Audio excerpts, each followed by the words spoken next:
কোনো প্রকার এখানে বিশৃঙ্খলা যেন না হয়। আমাদের যে অধিকার, আমাদের যে সম্মান, এই সম্মান ফিরিয়ে নিতে আমরা আজকে সচিবালয়ের সামনে কর্মসূচি অবস্থান। বিশেষ দাবি নিয়ে আসছি।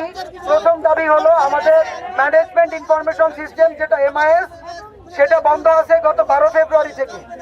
বন্ধ থাকার কারণে আমাদের আহত কিছু ভাইয়ারা আছে যারা এখনো পর্যন্ত তালিকাভুক্ত হতে পারেনি। হয়তো আপনাদের মনের মধ্যে প্রশ্ন আসতে পারে যে 10 মাস হয়ে গেছে এখনো কেন তালিকায় আসতে পারেনি।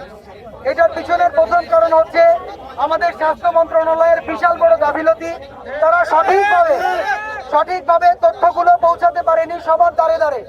যুদ্ধের সময় সবাই একসাথে এসে যুদ্ধ করেছে, কিন্তু তথ্য প্রচারের বেলায় সবাই গুটিয়ে গেছে। এখন বর্তমান সময়ে কেউ রাজনীতি নিয়ে ব্যস্ত, কেউ পদ পদবি নিয়ে ব্যস্ত, কেউ নানাবিধ কার্যক্রম নিয়ে ব্যস্ত। তো এই আহত জুলাই যোদ্ধা যারা যুদ্ধ করে এই ফ্যাসিস্টের পতন ঘটিয়ে দেশের এই অবস্থান তৈরি করেছে, তাদের দেখভাল কে করবে এবং তাদের জন্য কে এই সুফল বয়ে নিয়ে আসবে? যে কারণে আজকে আমাদেরকে মাঠে নামতে হয়েছে।